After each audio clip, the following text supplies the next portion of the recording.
Weather Center here at 6:30, now 6:31 p.m. on this February the 3rd, 2022. We're tracking the winter storm across the area that's been slowly moving from north to south across Kentuckiana and causing now some pretty significant impacts on the road surfaces. They're becoming slick and hazardous across the area. Thankfully, we have not had very many power outages, but we'll continue to keep an eye on that. And the precipitation, the wintry precip will continue through the late night hours. So that is a look at some of the snow-covered roads there right at the base of the 2nd Street Bridge. So looks like we are live and running good here. Thanks for liking or sharing tonight's Facebook Live. We had a question to us to that cell number. Was it 502-582-7290? Mm-hmm. You can ask questions there. What are the conditions like in Bardstown? So we will get that in just a moment. Bardstown looks like just some freezing rain at the moment, maybe a little sleet mixing in. Doug, this is from our co-worker, Paul Dunsford, who's got about, I would say, almost 1/3 of an inch of ice there in Georgetown, Indiana. We've had some wind gusts 20 to 30. Look at that picture. Of course, Paul Dunsford is one of the finest photographers in Kentuckiana and has been to WHAS since the early 80s. He was a news photographer for a while now in our marketing department, and he has an eye for getting the viewers exactly what's been going on. And Ben is, we join everybody for the next 30 minutes. I think a couple of remarkable things have happened. Everybody listened and stayed off of the roadways. Hooray, hooray, yeah. Because those salt crews have been amazing. They are easy to criticize, and we've had some issues this winter. We all know that. But on this case, in Metro Louisville, they were starting to salt the roadways before the rain stopped. The Kentucky Department of Transportation has also been out there hitting them with salt big time. So now as we've made this transition, the salt is there actively seeing it. And we've been seeing from our Reed Yaden, who's been in our First Alert Storm Team Beast, the roads, the major roads now, look like almost it has rained thanks to all that salt. And Tabby says Bardstown's just rain. Yes, that is rain. That freezes on contact on the elevated surfaces. So we got freezing rain in Bardstown. I've seen pictures of some of the light icing down that way, but the road temperatures are still above freezing down around the Bluegrass and Western Kentucky parkways. So the roads are fine right now in central Kentucky. You go north and then they begin to deteriorate county by county by county. So look at this. Pamela Weaver Nolan says we have an inch of ice in Henry County. That's a good amount of ice, Ben.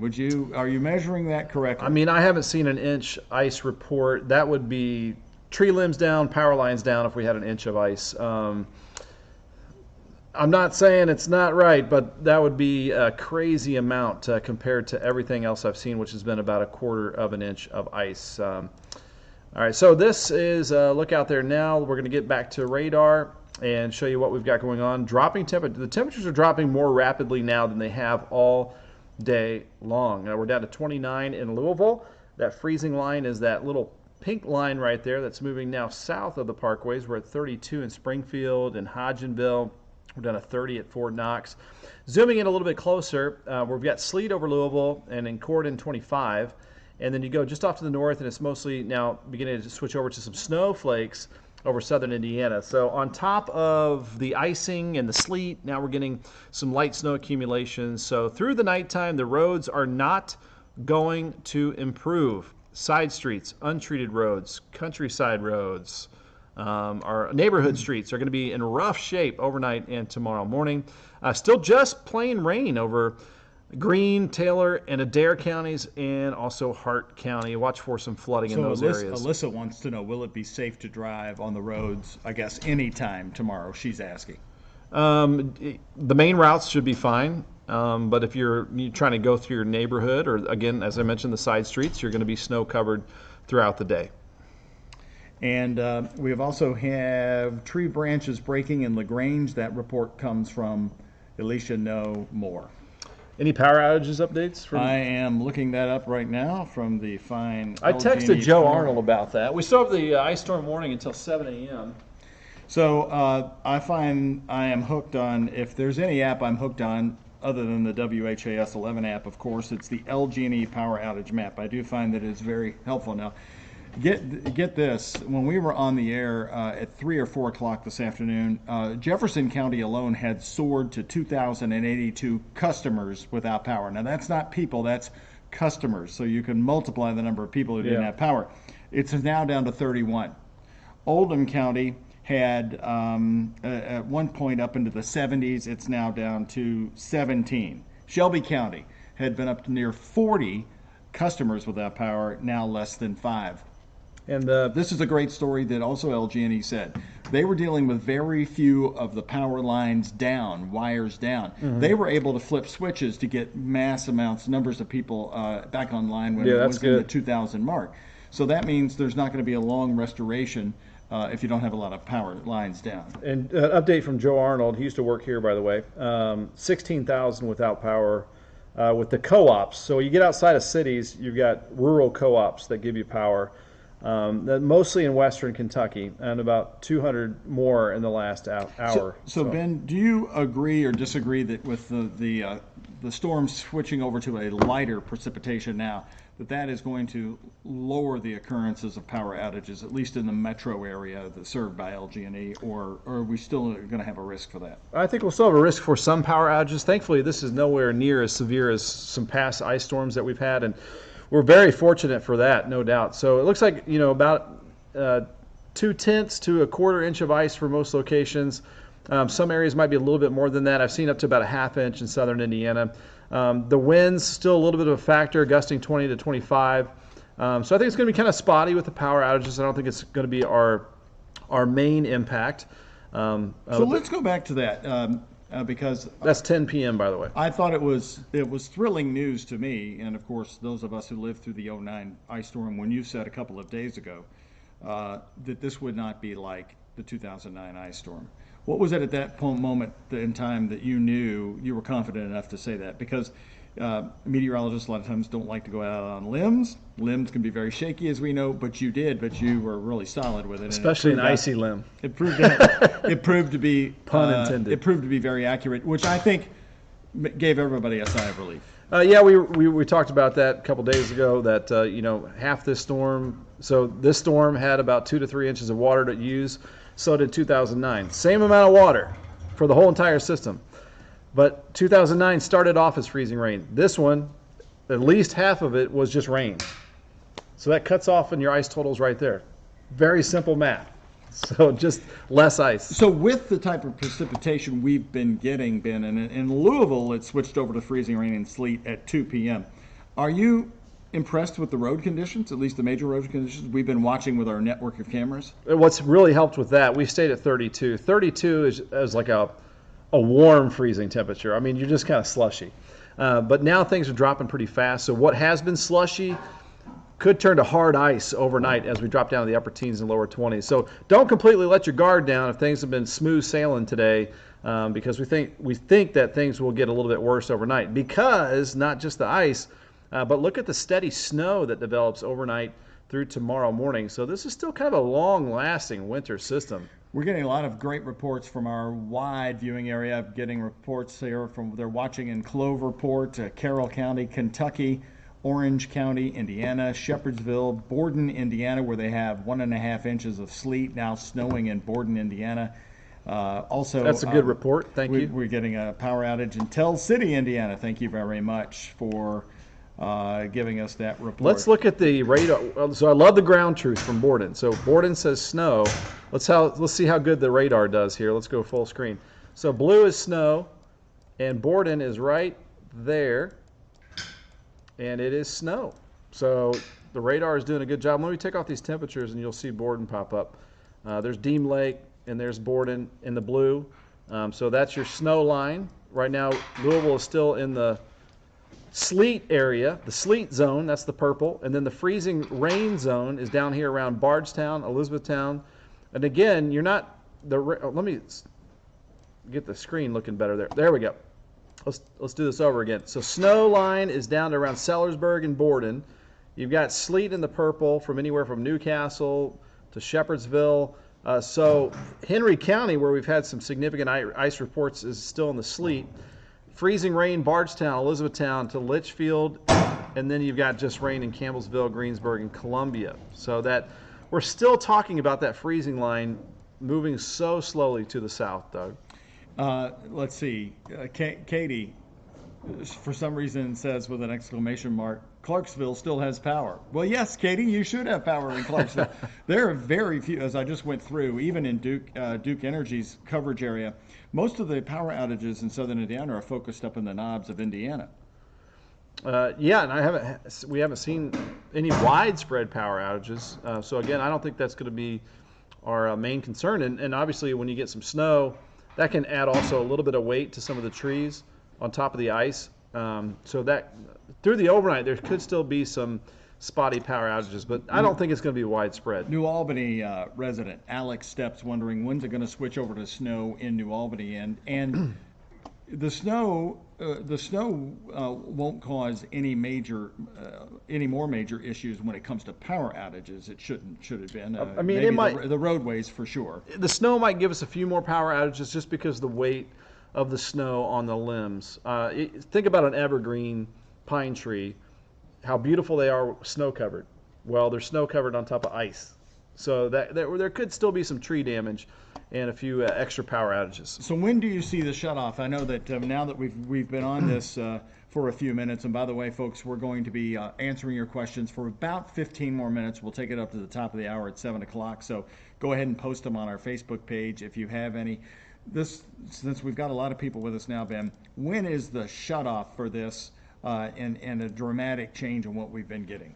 All right, so we look off to the southwest, and you see the precip is not as widespread, but it continues to the southwest, and we'll switch it over to Futurecast here to answer that question. And the overnight turns into mostly snow.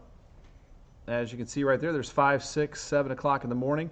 So we're looking at maybe an inch or two of snow accumulation for tomorrow morning, and so it's good. Everything is pretty much closed.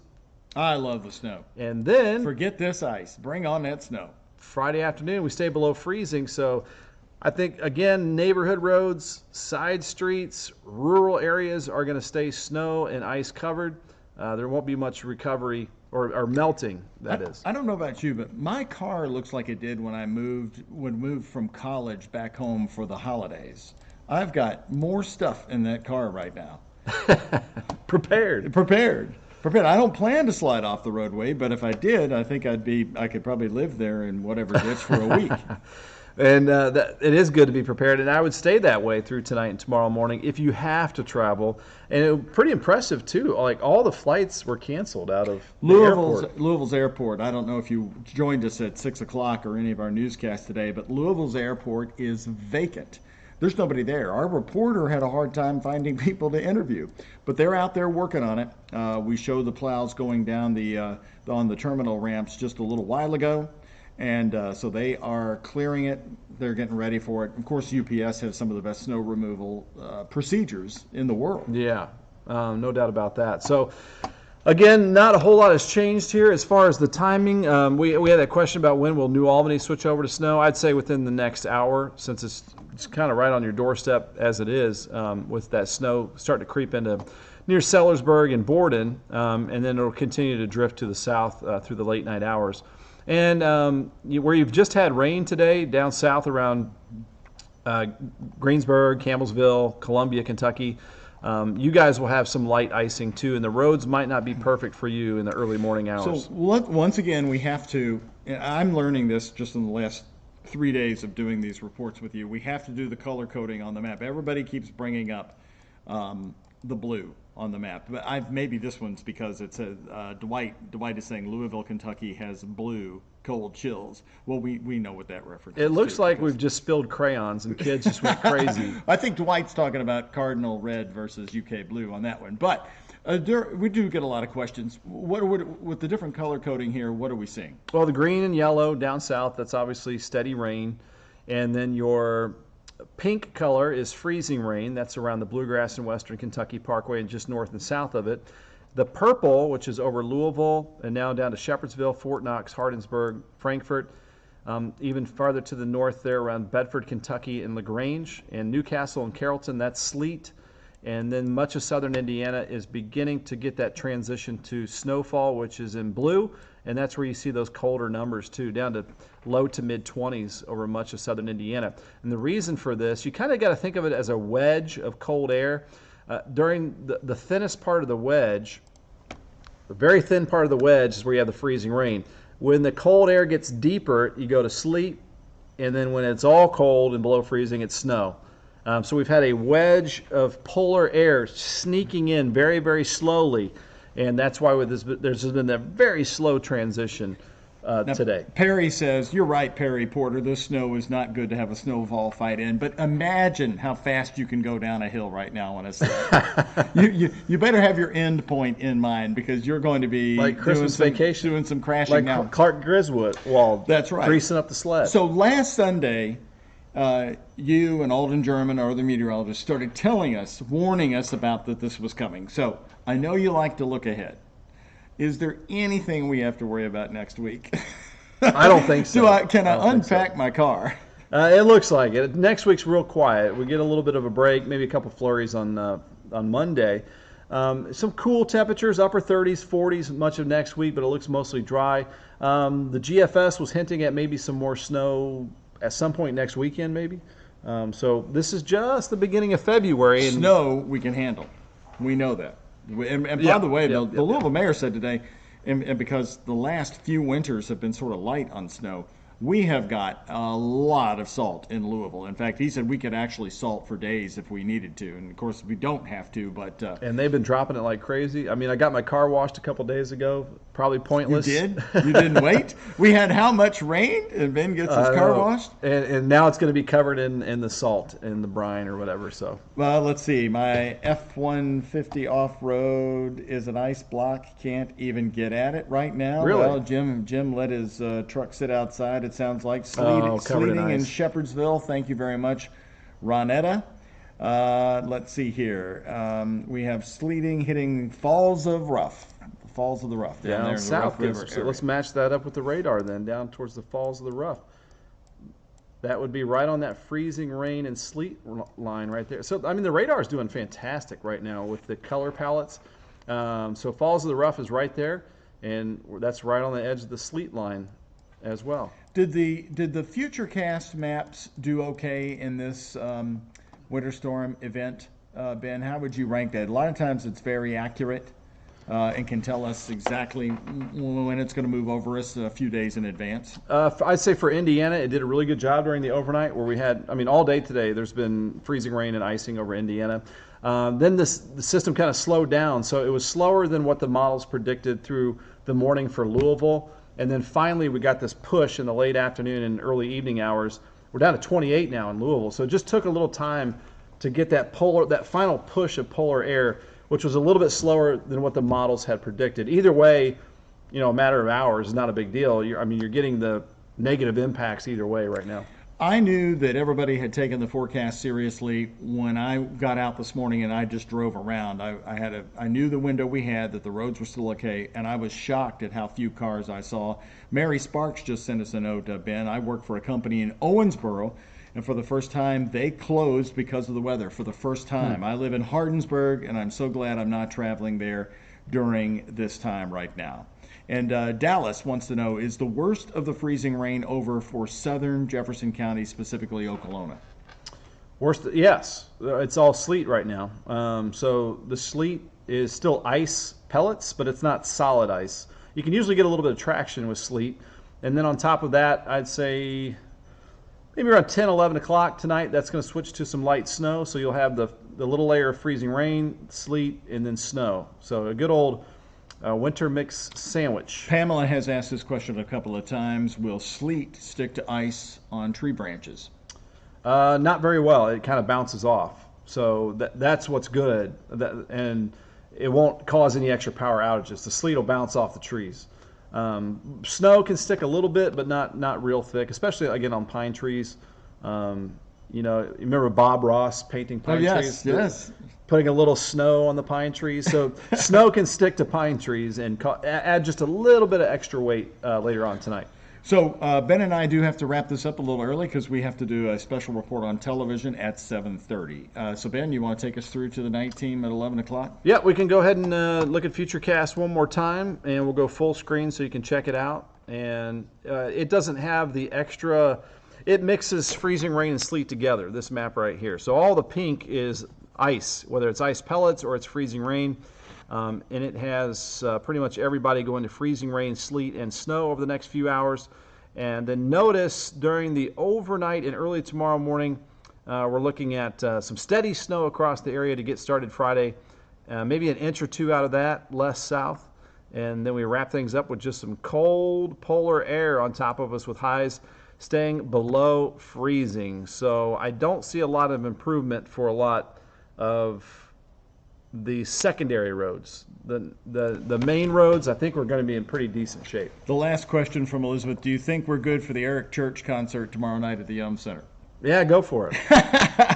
And we'll leave it with Ronetta's great note. Throw your boots. Ronetta says, I would like to thank you all, and most importantly, the First Alert Storm team, for preparing us for all this crazy weather. And I think that's important to pass along, because that first alert is so important. And as you heard Ben's explanation as to why he was able to figure out it wouldn't be as bad as 09, that's all I needed to hear, and that's fantastic. So congratulations to you all. You did a great job with this forecast, and people are telling you that. Well, thanks. We've had a lot of time to prepare for this one, and this was the most prepared our family was, and thankfully we haven't lost power yet, but at least we're prepared for it. Same here. So thank you for this special report. We probably won't be doing this tomorrow night, but of course Ben does them on a nightly basis here on Facebook Live. We'll both see you on the WHS 11 night team.